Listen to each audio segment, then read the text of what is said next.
Le deux pas de patinage. La technique que vous voyez maintenant est le deux pas de patinage. Cette technique peut être utilisée selon les conditions de ski sur des terrains variés. C'est une technique reposante à utiliser lorsque le maintien de la vitesse ou de la récupération est plus importante que l'accélération. La différence avec le un pas de patinage origine du fait que cette technique comporte deux enjambées pour une poussée. Cela permet d'exécuter une poussée plus complète des bras et de mobiliser davantage les abdominaux. Le mouvement des jambes est identique alors que la poussée des bras commence à mi-chemin de la phase de glissement sur un ski. Ainsi, la double poussée est amorcée pendant la deuxième partie du glissement, soit sur le pied droit ou sur le pied gauche.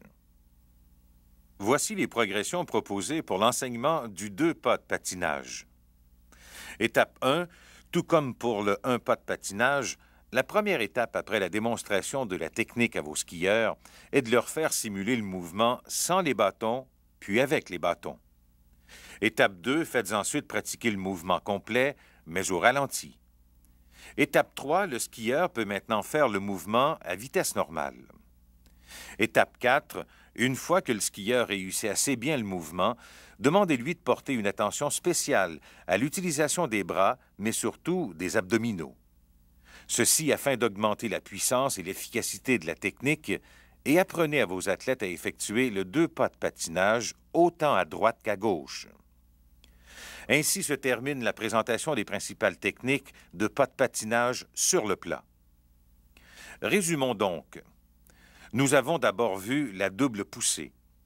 La double poussée utilisée aussi dans toutes les techniques de patinage est aussi utilisée lors des départs de masse en biathlon, dans les débuts de descente, etc. Elle consiste à utiliser le poids du haut du corps et la force du tronc et des bras pour se propulser vers l'avant. En second lieu, nous avons vu le mouvement de base des jambes en pas de patinage. Ce mouvement, qui s'effectue en 3 étapes, se retrouve dans chacune des techniques de pas de patinage et consiste à se propulser en transférant son poids sur l'autre jambe, à se laisser glisser et ensuite à effectuer un recouvrement en préparation à une autre propulsion. Nous avons ensuite poursuivi avec des techniques complètes, c'est-à-dire le mouvement des bras et des jambes combinés. Il est préférable d'enseigner le un pas de patinage en premier. Ce dernier consiste à effectuer une propulsion avec les bras à chaque transfert de poids sur une jambe.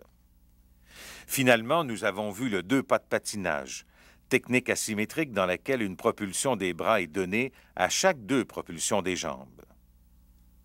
Il est utile de connaître ces deux techniques. Toutefois, pour pouvoir les utiliser, il faut savoir passer de l'une à l'autre de façon efficace et sans perte de vitesse. Voici comment procéder pour faire la transition de un pas de patinage aux deux pas de patinage. Observez le skieur.